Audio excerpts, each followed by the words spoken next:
दूषण के साथ ही साथ उसकी पूरी असुरी सेना को अग्नि से भस्म कर दिया। इस महासंग्राम के बाद सभी राजा जो मणि की लालसा में थे वे शिव जी के सामने नतमस्तक हो गए और दूषण के जलने के बाद शिव जी ने उसकी भस्म से अपना श्रृंगार किया और तब से महाकालेश्वर को भस्म से श्रृंगार किया जाता है और भस्म आरती की जाती है। आज भी यह भस्म आरती हर रोज सुबह 4 बजे की जाती है। माना जाता है कि यह मनुष्य की चिता की राख से की जाती है।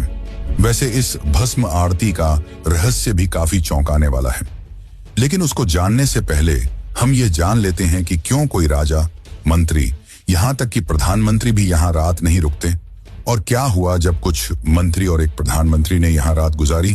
तो चलिए जानते हैं उस रहस्य को। और अगर आपको वीडियो पसंद आ रही है तो इसे लाइक जरूर करें और कमेंट में लिखें जय महाकाल।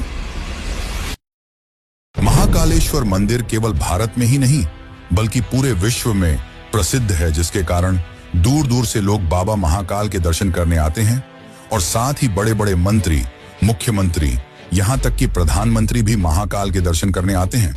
लेकिन महाकाल के दर्शन के बाद कोई भी नेता यहाँ नहीं रुकता। अगर उन्हें रुकना भी हुआ तो वे उज्जैन के बाहर कहीं रुकते हैं। पर आपने सोचा है ऐसा क्यों? दरअसल जब भी कोई राजा या नेता यहाँ रात बिताता है तो उसकी सत्ता चली जाती है और ऐसा एक बार नहीं कई बार हुआ है। आपको बता दूं कि भारत के एक प्रधानमंत्री इसका खामियाजा भी भुगत चुके हैं। भारत के चौथे प्रधानमंत्री मोरारजी देसाई यहाँ महाकाल के दरबार में रात रुक गए थे, जिसके अगले ही दिन उनकी सत्ता चली गई और उनकी सरकार गिर गई। फिर इसके बाद कर्नाटक के मुख्यमंत्री येदियुरप्पा ने भी यहाँ रात बिताई, जिसके बाद 20 दिनों के अंदर ही उन्हें भी अपने पद से इस्तीफा देना पड़ा। ऐसे और भी कई घटनाएं हैं जो महाकाल के दरबार से जुड़ी हैं। पर क्या आपने सोचा है कि आखिर ऐसा क्यों होता है?